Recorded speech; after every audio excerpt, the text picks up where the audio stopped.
कक्षा 12 हिंदी के बच्चों, संस्कृत खंड से आज मैं आपको एक अत्यंत महत्वपूर्ण पाठ जिसका नाम है संस्कृत भाषा या महत्व अर्थात संस्कृत भाषा का महत्व, इसका वाचन करूंगी और साथ में हिंदी में इसका अनुवाद करूंगी, हिंदी में अर्थ बताऊंगी। बच्चों, ये आपको कोर्स में आता है और एक गद्य खंड करना होता है और एक पद्य खंड करना होता है। धन्योऽहं भारत देश यत्र समूलसति जनमानस पावनी भव्य भावोद्भावनी शब्द संदोह प्रसवनी सुर भारती विद्यमानेषु निखिलेष्वपि वाङ्मयेषु अस्या वाङ्मय सर्वश्रेष्ठं सुसम्पन्ना च वर्तते।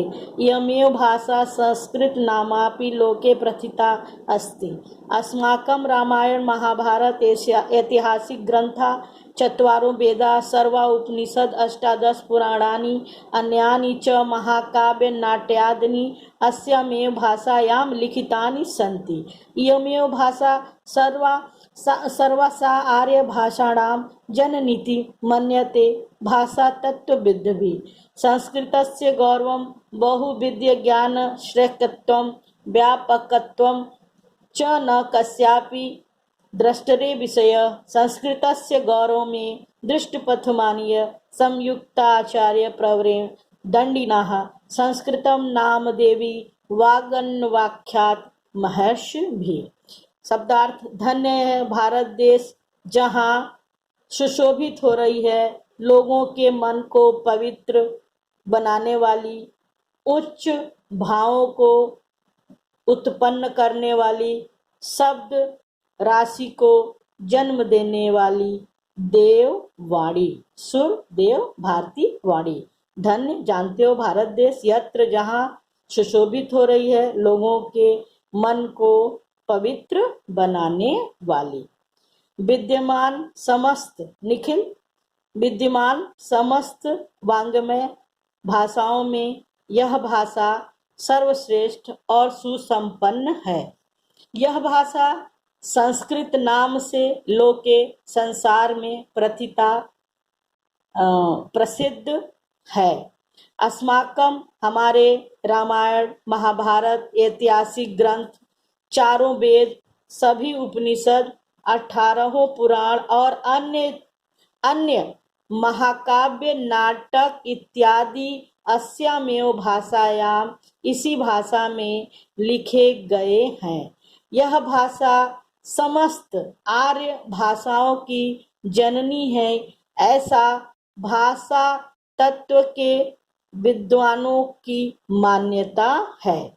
संस्कृत का गौरव और इसमें बहुत से प्रकार के ज्ञान का होना, इसकी व्यापकता अर्थात इसका विस्तृत होना किसी भी दृष्टि से छुपा नहीं है।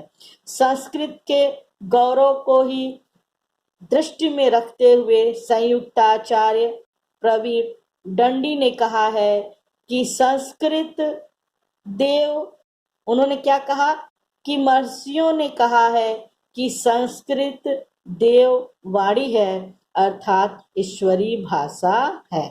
संस्कृतस्य साहित्यम सरसम व्याकरण सुनिश्चितम। संस्कृत का साहित्य सरस है और इसका व्याकरण सुनिश्चित है। बच्चों, आप एक चीज देख रहे हो ना कि आप कितना सरल है कि आप इन चीजों को समझ लें और जब भी पेपर में आए और होमवर्क करें तो जैसे इन शब्दों का उच्चारण और लिखते समय मात्राओं की गलती कम करें, उसको ध्यान दें।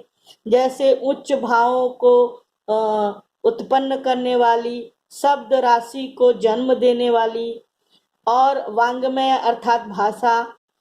उसी तरह देखिए यहाँ पे तो बिल्कुल सरल हो गया कि हमारे रामायण महाभारत ऐतिहासिक ग्रंथ, चारों वेद, समस्त उपनिषद, तो अब उपनिषद आप सही लिखो, अष्टादश पुराण, 18 अष्ट मतलब 8, 10 मतलब 10, तो 10 और 8 मिलकर 18 पुराण है हमारे यहाँ। ये सब और महाकाव्य नाटक इत्यादि इसी भाषा में लिखे गए हैं। यह भाषा समस्त आर्य भाषाओं की जननी है और ऐसा किसका मानना है? भाषा तत्व के विद्वानों की ऐसी मान्यता है। तो हम बच्चों कहाँ थे? यहाँ। संस्कृत का साहित्य सरस है और इसका व्याकरण सुनिश्चित है। देखिए बिल्कुल सरल है, कुछ भी इसमें करना नहीं है। इसके गद्य और पद्य में लालित्य है। यह भाव बोध कराने में, भाव को बताने में सामर्थ्यवान है और इसमें अद्वितीय कर्ण मधुरता है, अर्थात यह कानों से सुनने में अच्छी लगती है। अधिक क्या, चरित्र निर्माण की जैसी सत प्रेरणा अर्थात अच्छी प्रेरणा यह संस्कृत भाषा देती है, न तादृशम किचित अन्यतः, वो वैसी कोई दूसरी नहीं। मूलभूत मानवीय गुणों की जैसी यादृशी जैसी विवेचना संस्कृत साहित्य में है, नान्यत्र तादृशी, अन्यत्र वैसी नहीं। दया, दान, शौचम अर्थात पवित्रता, औदार्यम अर्थात उदारता, अनुसूया अर्थात दूसरों की निंदा नहीं करना, क्षमा दूसरों को क्षमा कर देना, अन्य अनेक गुण इस साहित्य के अनुशीलन से यानी पठन पाठन या मनन से उत्पन्न होते हैं। संस्कृत साहित्य के आदि कवि वाल्मीकि, महर्षि व्यास, कवि कुलगुरु कालिदास, अन्य च भास भारवी भवभूति इत्यादि महाकवयः स्वकीय ग्रंथ रत्ने, अपने स्वकीय स्वयं के या अपने ग्रंथ रूपी रत्नों से अद्यापि आज भी पाठकों के हृदय में विराजमान है। यह भाषा हमारी मातृ सम, यह भाषा हमारी माता के सम अर्थात हमारे माता के समान सम्माननीय और वंदनीय है।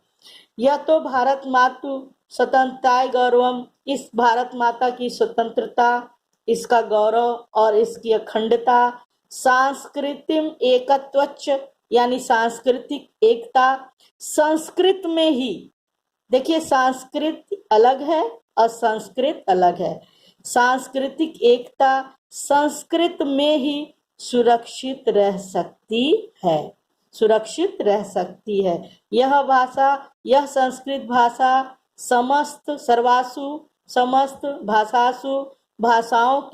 भाषाओं में प्राचीनता है, प्राचीन है और श्रेष्ठा च अस्ति और श्रेष्ठ है। ततः सुष्टुक्तम, तभी उचित ही कहा गया है कि भाषासु मुख्या मधुरा दिव्या गृह्वाण भारती इति, कि भाषाओं में मुख्य मधुर दिव्य गृह्वाण भारती, गृह्वाण यहाँ बच्चों लिखेंगे, गृह्वाण मतलब देव और भारती मतलब वाणी, अर्थात देव वाणी लिखने के बाद आप ब्रैकेट में यहाँ लिखिएगा संस्कृत, कि तभी उचित ही कहा गया है कि भाषाओं में मुख्य मधुर और दिव्य देववाणी ब्रैकेट में संस्कृत है।